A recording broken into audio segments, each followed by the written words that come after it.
Dear children, today I will teach you the Union Executive lesson 26 in civics, page number 209. Look at this page.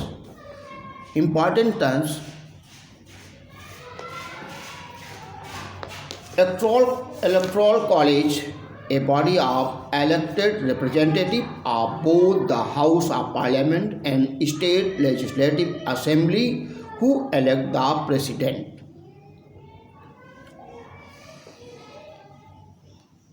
Electoral College means a body of elected representatives.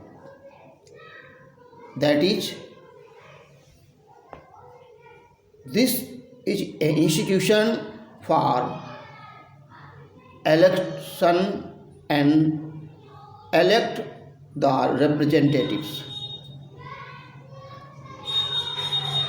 ये एक चुनाव संगठन है जो या मंडल है जिसके द्वारा लोग चुने जाते हैं और पार्लियामेंट के लिए और विधानसभा के लिए, संसद और विधानसभा के लिए। तो जो संस्था चुनती है, चुनकर सरकार बनाने के लिए उन्हें नॉमिनेट करती है, ऐसी संस्था को इलेक्टोरल कॉलेज कहते हैं। Impeachment: to charge a high official of unconstitutional behavior and remove him from office. Hindi में इसे महाभियोग कहते हैं। Impeachment: to charge a high official of unconstitutional, असंवैधानिक तरीके से कोई गलत व्यवहार करता है, उसके आधार पर किसी को पद से हटाया जाता है, उसे इम्पीचमेंट कहते हैं। Prorogue: bring a session of parliament to an and.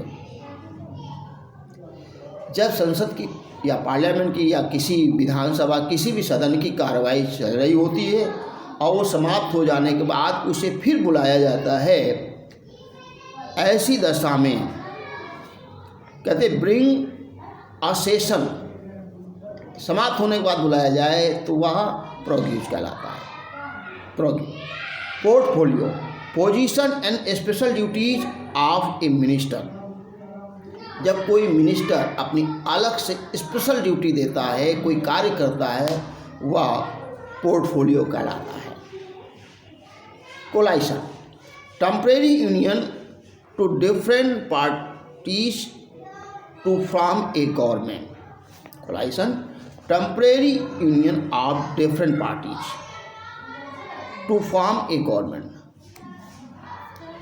ऐसी दशा या कंडीशन जिसे कहते हैं जिसमें किसी भी पार्टी को मेजॉरिटी अर्थात 2/3 संसद में जितने मेंबर होते हैं या पार्लियामेंट में या लेजिस्लेटिव असेंबली में 2/3 मेजॉरिटी का होना आवश्यक। गवर्नमेंट बनाने के लिए, सरकार बनाने के लिए 2/3 मेजॉरिटी का होना आवश्यक होता है। लेकिन आधे से अधिक भी है, लोग सरकार बना देते हैं, लेकिन बिल पास करने में फिर दिक्कत आती है, कानून बनाने में दिक्कत आती है। इसलिए 2/3 मेजॉरिटी का होना आवश्यक होता है। जब किसी भी पार्टी को पूर्ण बहुमत नहीं प्राप्त होता है, ऐसी दशा में जो सरकार बनाई जाती है वह कोलाइशन कहलाती है और उनके द्वारा बनाई गई सरकार कोलाइशन गवर्नमेंट कहलाती है। जब किसी भी पार्टी को स्पष्ट बहुमत प्राप्त नहीं होता, क्लियर मेजॉरिटी नहीं होती है, वह दशा कोलाइशन होती है और उनके द्वारा बनाई गई गवर्नमेंट कोलाइशन गवर्नमेंट कहलाती है। तो दो बातें हैं यहाँ।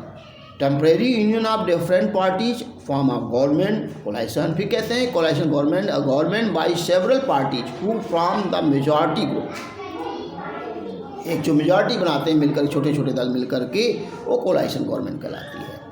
Collective responsibility: the council of minister are collectively responsible to the legislature and not individually.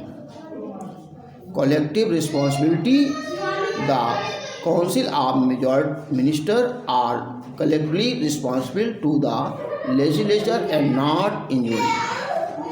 Ex officio: by virtue of once office, भाई किसी ऑफिस का विशेष गुण है वो एक्स ऑफिशियो कहलाता है। Will a proposal for a new law introduce in the parliament, proposal for a new law, कोई कानून बनाने के लिए कोई प्रस्ताव रखा जाता है उनको बिल कहलाता है। पार्लियामेंट और legislative assembly. Ordinance, an order issue by president when the parliament is not in action, an order issue by president, ऐसा कानून या ऐसा आदेश जो संसद जब नहीं चल रही, संसद की कार्रवाई नहीं हो रही होती, ऐसी दशा में प्रेसिडेंट द्वारा बनाया गया कानून या आदेश जो जारी किया जाता है वह ऑर्डिनेंस कहलाता है। इस तरह से ऐसे कानून 6 महीने के 6 मंथ के लिए मान्य होते हैं, फिर संसद की कार्रवाई होने पर उसे पास कराना आवश्यक होता है। इसी को पढ़ के आए फिर अगले दिन। धन्यवाद।